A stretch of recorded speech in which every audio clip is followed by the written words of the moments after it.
In today's tutorial, let's experience another snowflake. This is part of the Twinkling Snowflake collection, and this is snowflake number 2.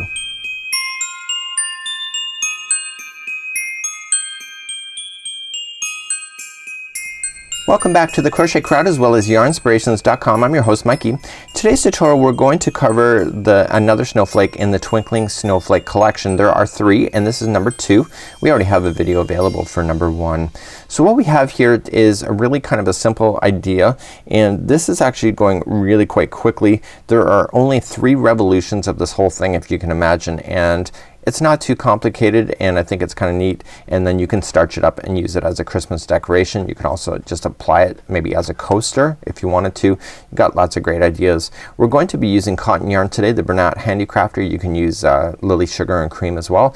It calls for a 3.75 millimeter crochet hook today. I'm using a size 4 because I don't have a 3.75, so I've just upped the hook a little bit, so therefore the sizing will be slightly different. So if you would like this to be much smaller, you can use the Handicrafter thread yarn, and then you'll have like really intricate little snowflakes as well. So again, the choice is up to you. So the free pattern includes a crochet diagram that you see. We also have written instructions if you'd like to follow those instead, and you can see this is what we're going to be doing right here, is snowflake number 2. So we're going to start off and we're just gonna create some extra pieces just like this. Basically I would think that when there's only 3 rounds, there's a lot of extra rounds, so it gets a little bit kind of confusing up towards the edges just like so, but if you stick with me in today's tutorial, I can show you how to do that. It's actually a lot more simpler. It's just a matter of how you read it. And finally, for tutorial reasons, you'll notice that my snowflake was green. Today's snowflake will be the blue. It's just too hard to see white on my white background, just like this. So I will be using a blue today, and following the snowflake instructions number 2. You can see it's quite simple. There's not a lot of instructions to get this one. So let's begin now. To begin, let's create a slip knot, and remember that never counts as 1 on the hook. So we're going to begin, and it's gonna say chain a 7. So let's do that. So we're just gonna 1, 2, 3, 4, 5, 6 and 7. And what I need you to do is insert the hook into the beginning chain, yarn over, and pull through and through to form that middle chain. So the middle chain, the middle ring just like this is is very open and airy, and that's fine. That's what the pattern's asking for. With the straggler, I want to use it, and I just want to kind of just wrap it around the ring so that I can trap it in a position so I can trim it later, and you won't have to worry about seeing a stopping or starting strings in the middle of your snowflake. So let's begin round number 1. It says to chain 1, and we're going to do 1 single crochet into, or sorry, 3 single crochets into the ring. So just going right into the ring and do 3 in a row. So 1, 2 and 3, just like this. And then it says to chain 9. So we're gonna chain 9. So 1, 2, 3, 4, 5, 6, 7, 8 and 9. Now I can chain like that. If a new crocheter probably would not be able to chain just the way that I demonstrated, so just keep that in mind. It's just I've been crocheting a long time. So I'm gonna come back into the ring, and I'm going to single crochet 3 more times. So 1, 2 and 3, and let's carry on. So now that my 3 are in there, I'm gonna chain 9 again. So 1, 2, 3, 4, 5, 6, 7, 8 and 9.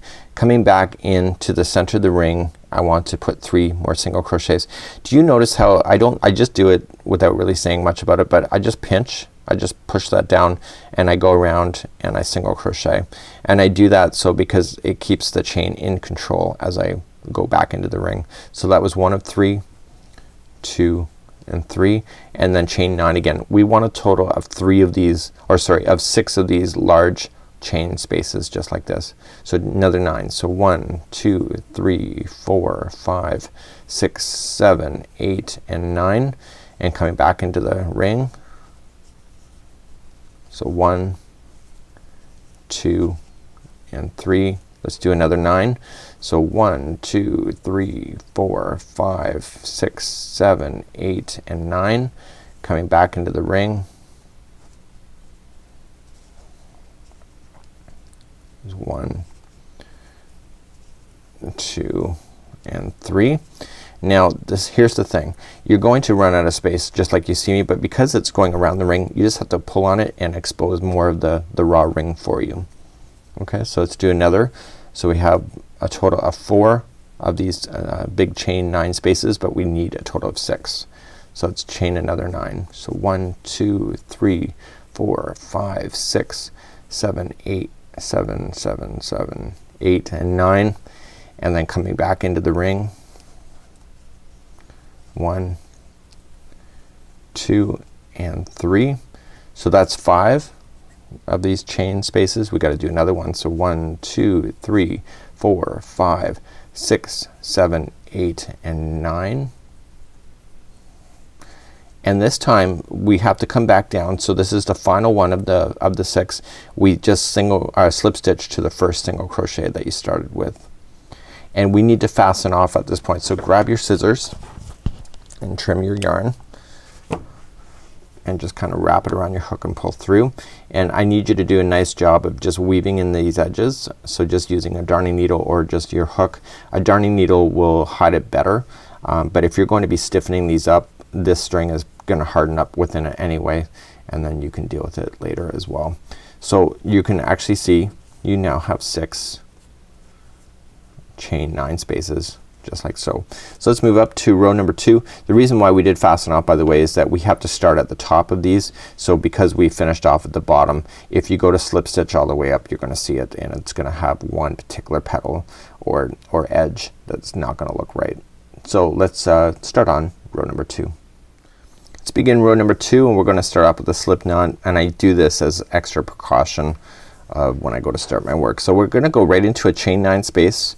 Okay, just choose any one of the 6 spaces, just go into one of them, just wrap around the tail and the yarn leading to the yarn ball through and through.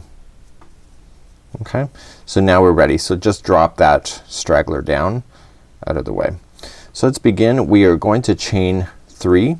So 1 2 and 3, and we want to double crochet 2 more times into the same space. So just double crochet 1 and 2, and now we want to chain 3 1 2 3 and double crochet back into this chain 9 space 3 more times. So 1 2 and 3. So each one of these chain 9 spaces are gonna have 3 double crochets followed by 3 chains, 3 double crochet. So in between that space, then we just have to just do 1 chain and then begin again. So pick up the next one. Make sure when you pick up the next one you're not twisting it by accident. Okay, make sure it's just flat, and then just immediately double crochet 3 times into that space. So 1 2 and 3. Okay, followed by a chain 3 1 2 3, and then coming back in for 3 more double crochets. So 1 2 and 3. So continue to go all the way around. So just put in 3 double crochets, chain 3, 3 double crochet, and then put a chain 1 space before starting the next one, and continue to do that. So right where we are, we'll chain 1 first, go to the next one, and 3 double crochets. So continue to do that same patterning going all the way around. Now I'm coming up all the way back around, and I have all of my chain 9 spaces filled in. Make sure you do your chain 1, which I've already done, and you're just going to slip stitch it to the top of the chain 3 that you started with. So just slip stitch. You do not need to fasten on or off at this point. We're going to continue along. So this is round number 2, just like you see. So round number 3 is gonna bring this back in balance, and you'll see that everything will kind of shift around and become really quite pretty. So let's begin round number 3. So let's begin round number 3. Round number 3 brings everything back in balance, and I'm gonna show you how to do it. It seems like it's confusing and it reads confusing, but if you just take it step by step, you'll realize it's really not. It's just a matter of how you're interpreting it. So what we need to do is that we need to come back into this chain 1 space and just yarn over and pull through, and that moves us back into that space, chain 1, and then single crochet around that space. Okay, and then we're gonna begin. So every time we hit the chain one space we're single crocheting. That's kind of what we've done already just right now. So you're just gonna immediately stretch to the next chain three space over here, and you're going to double crochet 6 times. So 1, 2, 3, 4, 5, and 6. So here's where it gets confusing, and let me take my time and show you how to do this. We're now going to do this top section that you see. So we've come around and we've done the first 6 single crochets, and now we got to do this piece here before moving on to the other side of this particular point. How we do this is really quite simple. It's just a matter of how you're looking at it, and let me show you how to do that next. To begin that top section you have to chain 6. So 1, 2, 3, 4, 5, and 6, and we have to slip stitch to the first chain that you started with. So slip stitch first, just like this, and it says to turn your work. So right now you have to turn it so that this project appears backwards. Okay, so you're looking at the wrong side, and then we're going to start and do the work that it's asking you to do. So we're going to immediately start by chaining 4. So what we have to do is just go 1, 2, 3, and 4, and we come back into the side of the ring and inside the ring and do a treble. So wrap the hook twice and going into the chain and treble, and we're gonna treble twice. Then what we're going to do is chain 4. So 1, 2, 3, and 4, coming back into the ring to slip stitch. So that was 1 petal of the 3. So let's begin another petal. We're gonna chain 4. 1, 2, 3, and 4, and we're gonna treble twice into the ring once again.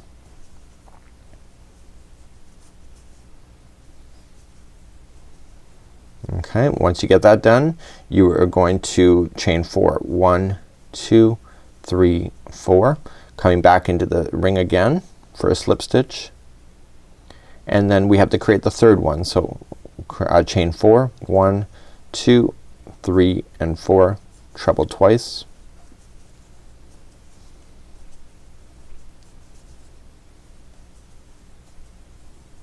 and then to finish this one off you have to chain 4. 1, 2, 3, and 4, and you have to then slip stitch into the ring once again. So it's the final time.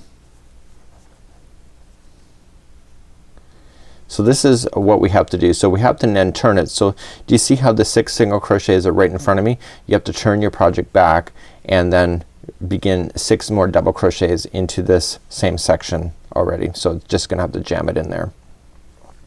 So you're just gonna do 6 single crochets. I'm gonna review this once again, so don't, if you're getting lost I will go through it again. So 6 double crochets,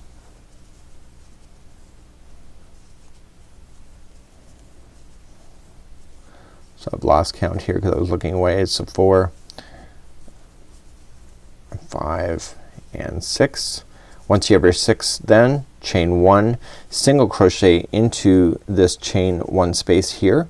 Okay, so right into the chain 1 space right there. Chain 1 and then restart and do another one. So you can see this is exactly what's happened here. Okay, so let me review how to do another one of these. So let's begin to do another one. So we just finished off, we single crocheted, chain 1, and now we're ready for the next point. So we're gonna start off with 6 double crochets. So 1, 2, 3, 4, this is 5, and 6. So now we're gonna start another one of the 3 that you see up here. So to do that we're gonna chain 6. So 1, 2, 3, 4, 5, and 6, and then just slip stitch to the first chain. So just right in, pull through, and it says to turn your work. So turn the work. Okay. Okay, so let's begin. So we're gonna start the first one. So 1, and what we need to do is that this space has to be in front of your hook. So if it's in behind like this it's not gonna work. That's why it's asking you to turn. So I have to chain 4. I've already done 1. So 2, 3, and 4. treble twice into that same space.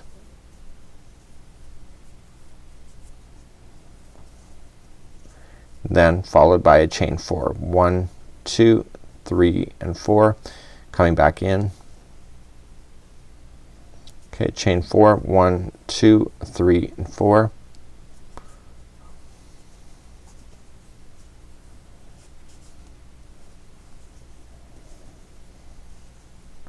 Okay, chain 4, 1, 2, 3, 4, slip stitch back into that same spot. You got 2 of the 3 done. Okay, chain 4 again, 1, 2, 3 and 4, and then treble 2 more times, then chain 4, 1, 2, 3 and 4, back into the ring, and that concludes that top piece. So again, you see that this is in front of you here, so you just got to turn it in a way. So you just got to turn it around. So then your space that you have to fill in the rest of the 6 is ready for you right here, right where my thumb is.